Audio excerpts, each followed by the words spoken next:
Teman-teman sekalian yang dimuliakan Allah Subhanahu wa taala, ziarah itu artinya kunjungan. Ziarah. Jadi saya menziarahi antum, berarti saya mengunjungi antum. Mau kemana Ustaz Adi? Mau ziarah. Mana? Ke Pak Lutfi. Pak Lutfi di mana? Di Lampung. Kan Pak Lutfi masih hidup. Ziarah itu bukan mengunjungi orang yang wafat saja. Ziarah itu bisa diartikan mengunjungi orang yang masih hidup. Bisa. Jadi ziarah artinya kunjungan. Kunjungan. Baik ya? Nah sekarang, bolehkah kita mengunjungi orang yang sudah wafat? Boleh. Apa yang dikunjunginya? Kuburnya.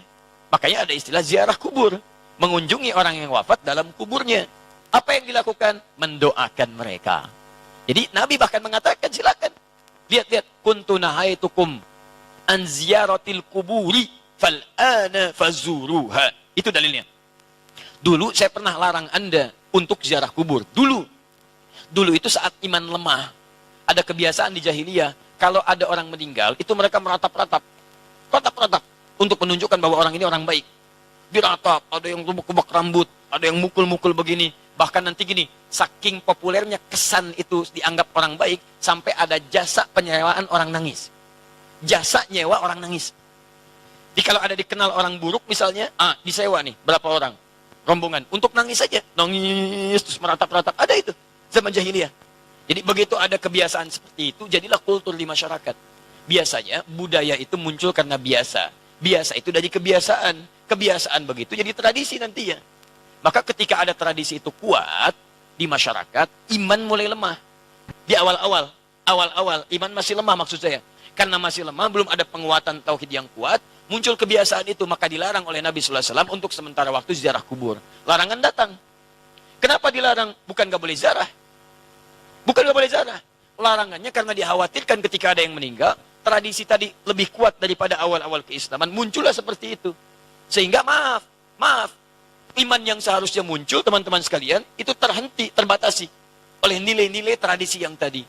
Maka setelah imannya kuat, paham bisa membedakan, mana doa, mana diskusi, mana ceramah, mana ngobrol, ya kan? Mana kemudian teman-teman sekalian bisa mendoakan dengan baik, mana yang bisa meningkatkan iman, mana yang bisa mengurangi iman. Dari situlah kemudian, ini yang paling menarik, muncullah sabda Nabi, kuntu nahaitukum an ziyaratil kuburi. Dulu saya larang kalian ziarah kubur karena dikhawatirkan kalian meratap, minta-minta pada yang tidak baik. Fal'ana fazuruha. Sekarang ziarahi. Di ziarah kubur itu hukumnya boleh. Sekarang antum katakan, saya ingin ziarah Wali Songo. Boleh. Apa yang dilakukan saat ziarah itu? Turunkan lagi hadis-hadis Nabinya. Doakan mereka. Apa doanya? Salam dulu. Assalamualaikum ya ahlad diyar. Minal mu'minina wal mu'minat. Wal muslimina wal muslimat. Wa nahnu insya'allahu bikumul lahiqun. Ziarah. Bahkan antum kepada Nabi, ke Madinah, ziarah. Begitu setelah selesai sholat Raudhah, antum lewat Babu Salam, lewat itu kan ziarah. Assalamualaikum ya Rasulullah. Assalamualaikum ya Abu Bakrin. Assalamualaikum ya Umar radhiyallahu taala anhuma. Antum ke Baqi ziarah. Assalamualaikum ya ashaban Nabi sallallahu alaihi wasallam. Assalamualaikum ya ahlad diyar. Minal mu'minina wal mu'minat. Wal muslimina wal muslimat. Wa nahnu insya'allahu bikumul lahiqun. Datang ke Wali Songo, ziarah. Apa darahnya? Sampaikan salam. Salamnya yang tadi. Setelah itu apa? Itu sunnah Nabi. Berdoa. Allahumma gfir lahum warhamhum. Wa'afihim wa'afu anhum. Wa akrim nuzulahum. Wa wasi' madkhalahum. Wa naqqihim minal khataya kama yunaqqa thawbul abyadu minad danas. Doakan mereka. Ya Allah, alirkan pahala pada mereka. Ya Allah, berikan kemuliaan pada mereka yang telah membawa risalah dakwah ke Nusantara. Ya Allah, muliakan keluarganya. Ya Allah, berikan kekuatan ya Allah kepada keluarganya dalam keadaan yang terbaik. Selesai, itulah ziarah kubur. Lalu sampaikan ya Allah, kami pun sadar kami kapan pun akan diwafatkan. Maka wafatkan kami ya Allah seperti engkau wafatkan mereka dalam keadaan yang terbaik. Sudah. Makanya kata Nabi, cara terbaik meningkatkan iman, mengunjungi, berziarah atau ingat pada kematian. Sering lewat alam kubur mengingatkan kita mendekatkan diri pada Allah Subhanahu wa taala. Yang tidak boleh, minta-minta di kuburan. Pegang nisan, kan? Pak, tolong, Pak, cucu saya mau lahiran, tolong. Makanya saya datang ke sini. Untuk ngapain datang ke situ? Yang di situ saja nggak bisa keluar. Antum itu kayak yang di situ. Itu yang tidak tepat. Jadi yang dilarang itu minta-minta pada yang tidak dibenarkan. Kalau zarahnya nggak ada masalah. Lalu bagaimana kemudian menyikapi yang seperti ini? Antum bikin zarah. Cari ustadz yang bagus. Datang kemudian, di bis itulah diadakan taklim. Terangkat. Ini loh risalahnya. Saya pernah itu. Ya, Tur, jejak Islam di Nusantara. Bukan Islam Nusantara, jejak Islam di Nusantara. Beda antara Islam Nusantara dengan jejak Islam di Nusantara. Kami susuri Pak, sampai ke Aceh Pak. Aceh, dari Aceh. Kami kunjungi makam Syekh Abdul Rauf As-Singkili. Datang. Terus saya terangkan taklim dulu. Syekh Abdul Rauf itu masuknya ke Aceh seperti ini.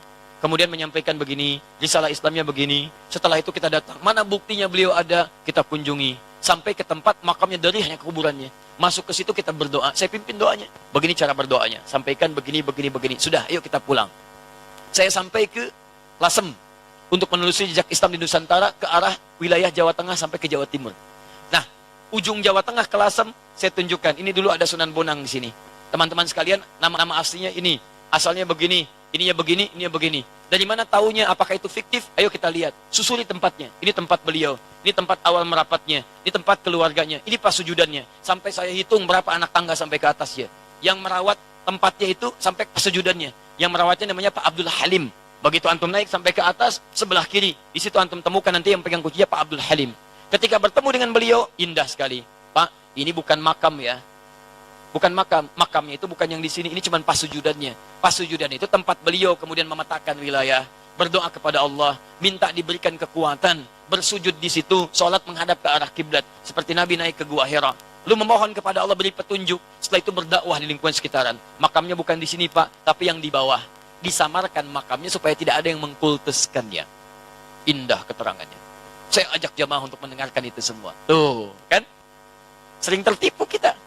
Makanya ditutup tuh pas sujudannya juga supaya tidak ada yang mengkultuskan itu. Cuman lihat ke situ, baik, terangkan. Kalau sudah seperti itu enak taklim kita aja. Di sejarahnya paham, ada tokohnya, ada bekasnya, kemudian kita mendoakan, setelah itu kita pulang, selesai.